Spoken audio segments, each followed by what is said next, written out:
চরম শত্রুরও যেন এরকম সমস্যায় ভগবান না ফেলেন। বড় হয়ে তো স্বপ্ন ছিল ফুটবলার হবো, কিন্তু এখন ট্রিটমেন্ট করার মতো কোনো টাকা পয়সাই নেই আমাদের কাছে। আর আমি তো স্বপ্নেও কল্পনা করিনি আমার একমাত্র সন্তান। আমি এই উচ্চ মাধ্যমিক দিলাম কিছুদিন আগে। 2 মাস আগে আমরা ভাবিনি আমাদের জীবনে এমন একটা দিন আসবে যে মানুষের কাছে আজ হেল্প চাইতে হবে। সমস্যা লিভারে। অ্যাকচুয়ালি এর একমাত্র ট্রিটমেন্ট লিভার ট্রান্সপ্লান্টেশন। তো সেটা তো প্রচুর খরচ, অন্তপক্ষে 70 থেকে 72 লক্ষ টাকা খরচ। ডাক্তার মোটামুটি একটা আইডিয়া দিলেন। আর কোনো আত্মীয়স্বজন কোনো সহযোগিতা করিনি, এমনকি কোনো খোঁজ খবরও নিচ্ছে না।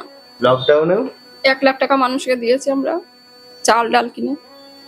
সেই মানুষগুলো আসছে পাশে? না কেউ আসেনি, এখনো দেখতেও আসেনি কেউ।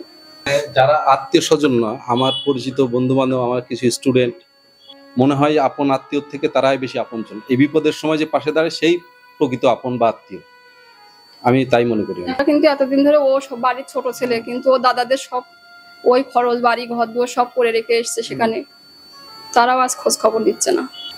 সুস্থ তো হবেই, ঠিক হয়ে যাবে, চিন্তা করো না। এখন আমাদের যা ছিল সমস্ত সবকিছু প্রায় 10 লক্ষ টাকার মতো খরচ হয়ে গেছে। এখন পরবর্তীকালে মানুষ যদি কোনো সন্নিধয় ব্যক্তি যদি আমাদের হেল্পের জন্য এগিয়ে আসে, এখন তো 1000 টাকা দিলেও মনে হবে আমাদের কাছে 1 কোটি সমান, এমন একটা দিন এসছে। ফোন পে নাম্বার আছে আপনার? আছে। ফোন পে নাম্বারটা বলুন। 9563062178। আমার হয়তো খুবই কুণ্ঠাবোধ হচ্ছে, বাট ছেলের জীবনের দিকে তাকিয়ে আমাকে সব রকম ব্যবস্থা করতে হবে। আমি প্রথম ডক্টর শান্তিপুরে ডক্টর কৌশিক শাহকে দেখানোর পরে আমরা কল্যাণী থেকে রিপোর্ট করি। ডাক্তারবাবু লিভারের CT scan, liver scan plus আপনার ইউএসজি অফ হোল অ্যাবডোমেন করতে দিয়েছিল। তারপর সেটা করার পর ডাক্তারবাবু বললেন যে আমি রিপোর্টে সন্তুষ্ট না, আপনি এক কাজ করেন, কোনো ভালো জায়গা থেকে করান। তখন আমি কলকাতা ওয়ার্ডা থেকে করানোর পরে রিপোর্ট একই ধরনের রিপোর্ট, সিরোসিস অফ লিভার। তখন আমরা চলে যাই অ্যাপোলো কলকাতাতে। অ্যাপোলো থেকে সমস্ত ট্রিটমেন্ট চেক আপ করানোর পরে রিপোর্ট একই আসে, এবং ডাক্তার ওর সাথে একটা নতুন রোগের নামকরণ করে, সেটা হলো উইলসন ডিজিজ। তারপর আমরা ওখান থেকে চলে যাই হায়দ্রাবাদে এআইজিতে যাই, এশিয়ান ইনস্টিটিউট অফ গ্যাস্ট্রোএন্টারোলজি। ওইখানে ট্রিটমেন্ট, ওইখানে আবার সমস্ত চেক আপ করতে হয়েছে। চেক আপ করার পরে ডাক্তার একই রেজাল্ট, মানে কলকাতায় অ্যাপোলোতে যেটা বলেছিল ডাক্তারবাবু, যেটা বলেছিলেন ওখানকার ডক্টর পি মনোহর, উনিও একই কথা বললেন এর একমাত্র সলিউশন লিভার ট্রান্সপ্লান্টেশন, তাছাড়া এই রিভার্স হওয়ার কোনো সম্ভাবনা নেই। মানে 2 মাস আগে ধরা পড়লো, তার আগে কোনো রকম না, তার আগে কোনো সিমটম আমরা বুঝিনি। সিমটম বলতে ও উচ্চ মাধ্যমিক পরীক্ষার আগে ওর ব্রেন সংক্রান্ত মানে একটু উল্টোপাল্টা বলছিল। তখন আমরা ভাবলাম ব্রেনে হয়তো লেখাপড়ার চাপে বা রাত্রে মোবাইল ঘাটাঘাটিতে ঠিকমতো ঘুমোয়নি ইত্যাদি ইত্যাদি কারণে হয়তো এটা হতে পারে। কিন্তু পরবর্তীকালে তখন আমরা একটা সাইকিয়াট্রিস্টকে দেখাই।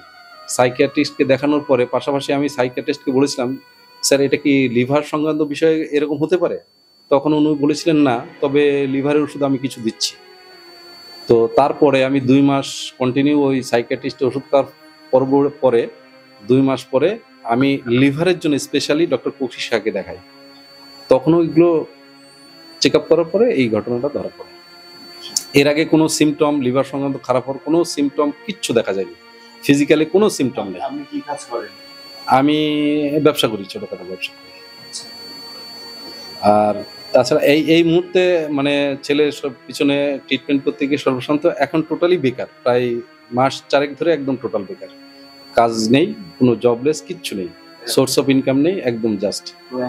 ঠিকানা কি আছে আপনাদের? আমার ঠিকানা Dalalpara lane, Banikpara, ward number 21, Shantipur, Nadia. প্রত্যেক নাইবারটার প্রত্যেক দর্শক আছে, প্রত্যেককে এগিয়ে আসবে, তুমি তোমার স্বপ্নকে যাতে বাস্তবায়ন করতে পারো। শেষ হয়ে যায়নি, আপনি ভেঙে পড়বেন না, কিছু শেষ হয়ে যায়নি। 944 30 944 38 41 83